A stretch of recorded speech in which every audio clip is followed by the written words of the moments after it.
Eh bien, le quartier Béguin-Courtalon est le berceau de la bonneterie industrielle urbanisée. Jusque-là, la production de bonneterie s'organisait selon le système de la manufacture dispersée dans des ateliers ruraux ou urbains. Les négociants urbains donnaient des ordres et faisaient travailler des façonniers. Et les maisons de bonneterie ressemblaient à cette époque à de grosses maisons. On y faisait du commerce, mais pas de production. Les négociants ont regroupé les métiers intramuros dans leurs murs ou dans des bâtiments non usiniers. Mais très vite, la place a manqué et il a fallu quitter le centre médiéval, ce qu'on appelle le bouchon de Champagne, pour trouver les espaces nécessaires à de nouvelles installations usinières.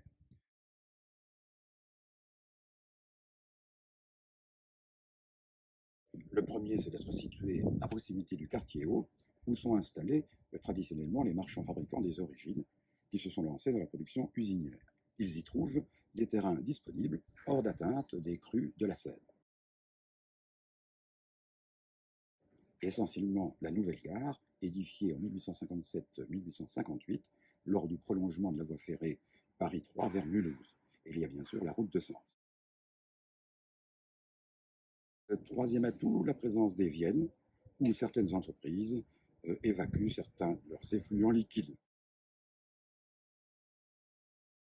Et quatrième atout, les industriels du quartier profitent des synergies qui s'établissent entre les entreprises bonnetières et les entreprises complémentaires de la bonnetterie, comme la fabrication de métiers.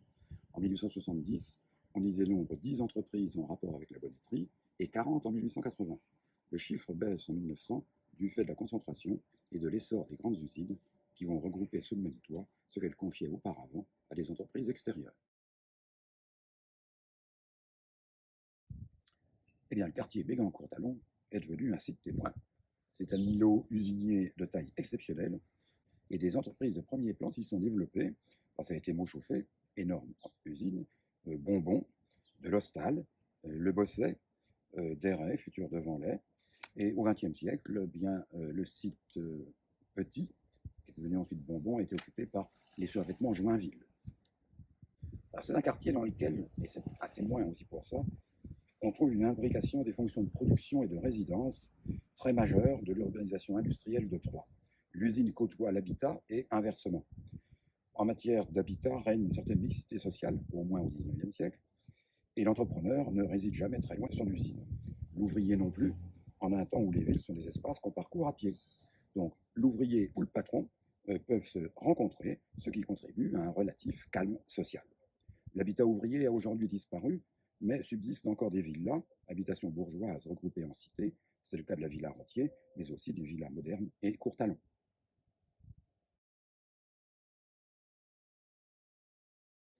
On a ici des bâtiments qui ont été conçus pour la production, et ce n'est pas du tout des bâtiments dans lesquels on s'est installé pour essayer de fabriquer de la bonneterie, par exemple.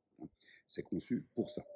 Alors les caractères architecturaux de toutes ces usines sont souvent communs, avec bien sûr les toitures en forme de chêne en dents de scie. Il y a toujours la cheminée, il en reste quand même quelques-unes qui surmontent tous les ateliers. C'est fabriqué avec de la pierre, de la brique, ce qui permet quand même une imbrication dans l'habitat ambiant. Alors ce sont des bâtiments relativement modestes, même s'ils présentent parfois une certaine esthétique. C'est le cas à l'usine Journée à Sainte-Savine, mais c'est aussi le cas dans cette usine que nous trouvons, l'usine Bonbon. Alors c'est un quartier qui est en cours de réhabilitation. Les friches sont loin, et ici désormais on trouve des bureaux et on trouve des logements. Dans l'ensemble, on a eu des réhabilitations de qualité, dans la mesure où les architectes qui s'y sont collés ont essayé de faire comprendre que leurs interventions récentes se voyaient bien par rapport à ce qui existait et qui avait été édifié au XIXe siècle et au début du XXe siècle. C'est le cas ici chez Bonbon, où on voit bien, avec tout ce qui est bois, c'est la partie récente, et tout ce qui est encore pierre et briques, c'est les parties les plus anciennes.